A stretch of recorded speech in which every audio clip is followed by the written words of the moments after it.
brothers just a little while ago. Yeah, so much relief and elation there at that news conference here. We're going to keep listening to that, but in the meantime, we want to bring in Dr. Tanya Sorrell into the conversation. She is an associate professor of psychiatry at Rush. And she works to increase access to underserved communities.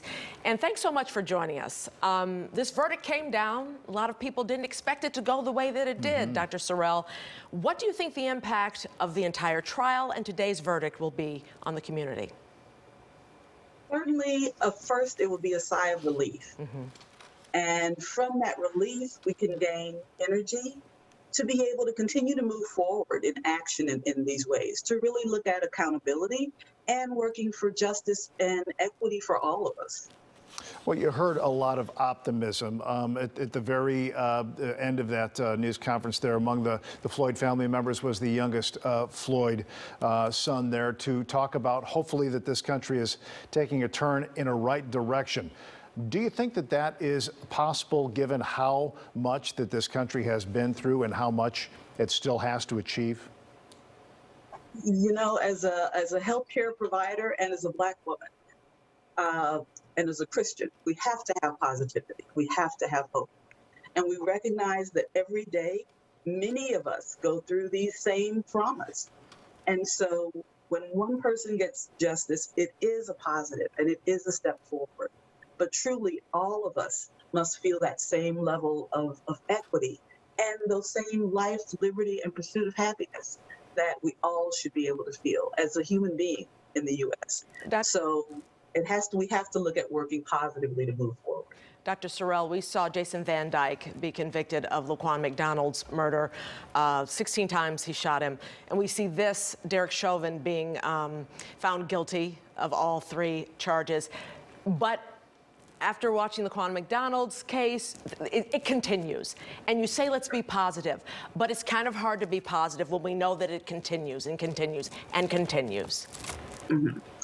And you know, it's with Martin Luther King, and he actually got this from the Bible that says justice needs to roll down like waters. We know that each one of those is a drop. Each one of those drops has energy. And each one of those drops of energy are us working together to propel that forward, so that it just from one drop or one time when accountability or equity or justice is given, that we can work together to make that happen more and more frequently, so that it's less likely. It's not a rarity. It isn't such a major press event when equality and justice prevails. That actually is then the healing that can take place amongst us all. Can you contrast what you saw happening not only in Chicago but all around the country, the pain and the anger that so much of America, what they felt here, and compare that to this as a way to move forward and a way to put an impetus on the hearts of so many? Well, surely, and it happened at such a unique moment in time. The world literally was at home in lockdown. All of us watching on our televisions as George Floyd was being killed. So it was such a poignant moment. We couldn't look away. And it really focused the energy not only of those who may be suffering or oppressed, but actually the energy of the world to say enough is enough. This has to change. And so just like this verdict today says, this one change happened, this one drop changed and made a positive move. We can make this happen more, so that recognizing that we have to correct oppression, that we have to seek justice and bringing justice to all, that's something that we can do on an ongoing basis. And that can motivate you when you're feeling somewhat hopeless for what you might see from day to day on the television or hear these encounters continue to happen, sadly. Yeah, Doctor, it's interesting that you mentioned we were all at home. We're dealing with the COVID pandemic, and we were dealing with that. It's been over a year now with the pandemic and almost a year with George Floyd. You feel that there's hope. We can survive. We can, people can heal from this, right?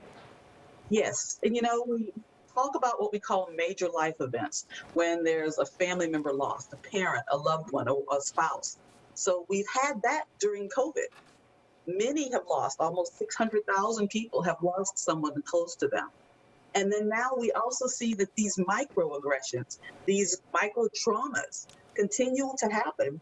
And we're witness to those from day to day. So we know those take a toll on how we're doing, our stress levels, our emotions, and we recognize that we need to look at addressing that and discussing the broader issues about mental health and wellness and how we all need to work to be there for one another as we work to improve and make things better for us all. Dr. Tanya Sorrell, assistant professor of psychiatry at Rush. We appreciate it. Be safe, be well. You as well. Take care. Thank you. Good.